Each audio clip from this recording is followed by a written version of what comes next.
Hello my dear friend, यहाँ पर आप देख रहे हैं बजाज हाउसिंग फाइनेंस का प्राइस लगातार नीचे गिर रहा है। इसके पीछे का क्या मेन रीज़न है, क्या स्ट्रेटजी है कहीं इंस्टीट्यूशंस की, वो हम इस वीडियो में एकदम बारीकी से समझेंगे। अगर आप मेरे चैनल पर नए हैं तो चैनल को जरूर सब्सक्राइब करें और वीडियो में एंड तक बने रहें। करंटली यहाँ पर आप देख रहे हैं कि बजाज हाउसिंग फाइनेंस का प्राइस 109 रुपीज़ पर चल रहा है और यहाँ पर इसके फंडामेंटल एनालिसिस की बात करें तो कंपनी का मार्केट कैप भी कम नहीं है। 90,000 करोड़ का मार्केट कैप है, 188 का हाई और 103 का लो, यानी कि लगभग अपने 52 वीक के लो पे ट्रेड कर रहा है ये stock. Return on equity 13.5, ROCE 9.55%। काफ़ी स्टॉक्स के कंपैरिजन में ठीक ठाक है यहाँ पर रिटर्न ऑन इक्विटी। अगर हम बात करें कंपनी के क्वार्टर्स के नंबर की, ठीक है, या फिर उससे पहले पीयर कंपैरिजन के बारे में बात करें तो अपने सेक्टर में ये कंपनी मार्केट कैप के अकॉर्डिंग नंबर 1 पर आती है, जो कि हाउसिंग फाइनेंस कंपनी के सेक्टर की बात करें तो फाइनेंस के अंदर। तो यहाँ पर आप देखिए कंपनी के बारे में, तो नेट जो क्वार्टर का प्रॉफिट वेरिएशन है ना 20% है, और उसके बाद अगर हम देखते हैं सेल का जो वेरिएशन है वो 18% ग्रोथ पे है। यानी कि इतना तो समझ में आता है कि कंपनी लगातार बहुत ही शानदार काम कर रही है और लगातार प्रॉफिट बुक कर रही है। उसके साथ साथ सेल भी कंपनी की लगातार बढ़ रही है। नंबर्स की बात करूं तो यहाँ पर आप ये नंबर्स देख भी सकते हैं, ठीक है। सेल यहाँ पर देखिए, ठीक है, यहाँ पर आपको दिखेगी सेल लगातार बढ़ती जा रही है, ठीक है। उसके बाद अगर हम बात करेंगे प्रॉफिट की तो नेट प्रॉफिट भी आप यहाँ पर देख सकते हैं कि लगातार बढ़ता जा रहा है।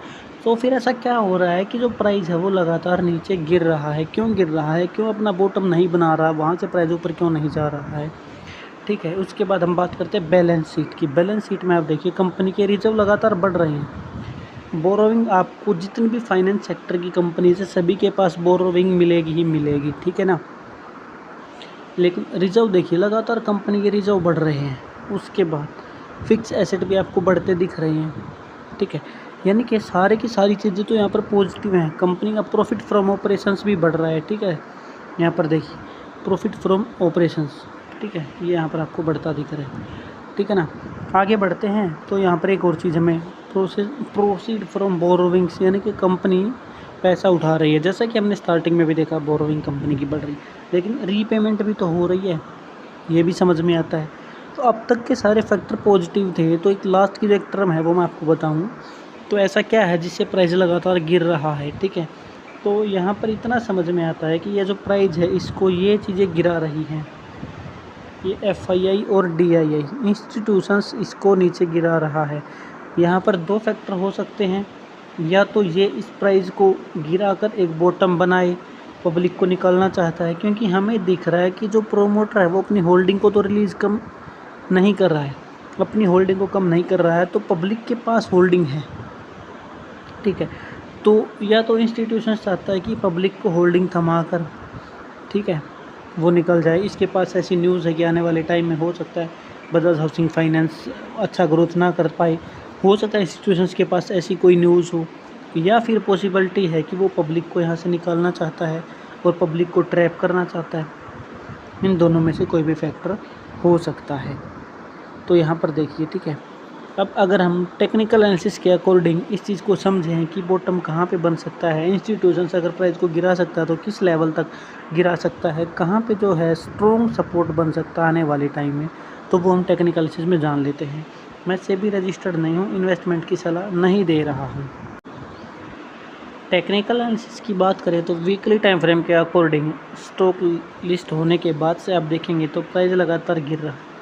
ये एक बॉटम बनाए, यहाँ से प्राइस थोड़ा ऊपर गया, लेकिन दोबारा से प्राइस नीचे गिरना शुरू हो गया है। तो अब कहाँ तक ये प्राइस गिर सकता है आने वाले टाइम में?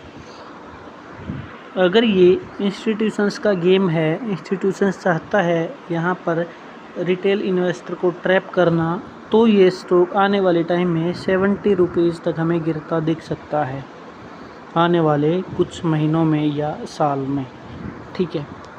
अगर यहाँ पर इंस्टीट्यूशंस का कोई भी ट्रैप नहीं है तो फिर ये हमें यहाँ पर एक बॉटम दिख रहा है, यहाँ से प्राइस ऊपर जा सकता है। मैं ऐसा क्यों कह रहा हूँ? स्टॉक की जो प्राइस की जो गिरावट है वो एक रेशियो में होती है लगभग, ठीक है। तो ये 45% तक यहाँ पर ये करेक्शन या गिरावट हो चुकी है। अगर दोबारा गिरेगा तो दूसरी जो गिरावट है वो 63% पे होने के सबसे ज़्यादा चांसेस रहते हैं, तो वो प्राइस जो है लगभग 72 रुपीज़ पे हमें दिखता है। अगर हम यहाँ पर पिवट इंडिकेटर का यूज़ करते हैं और आप देखोगे कि स्टॉक प्राइस यहाँ पर वीकली टाइम फ्रेम के अकॉर्डिंग जनवरी से समझ में आया था कि प्राइस S2 पे सपोर्ट लेगा या S1 पे लेगा, 122 या 108, तो यहीं पर सपोर्ट लिया, वापस से प्राइस कंसोलिडेट करके वापस 107 पर आ गया है। अब यहाँ से प्राइस अगर ऊपर जाता है तो 146 और 171 ये दो टारगेट हमें समझ में आते हैं। लेकिन अगर प्राइस यहाँ से दोबारा नीचे जाता है तो S3 जैसे कि मैंने आपको 72 बताया, तो लगभग प्राइस यहाँ तक आ सकता है।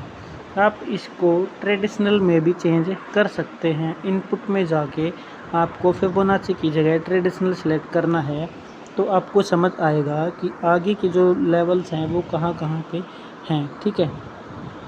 तो ये जो रेंज है मैंने 72 बताया है, तो प्राइस लगभग अगर आने वाले टाइम में गिरता है तो इस जगह पर ही सपोर्ट लेने के चांसेस हमारे बन रहे हैं। तो मुझे उम्मीद है ये चीज़ आपको एकदम अच्छे से समझ में आई है।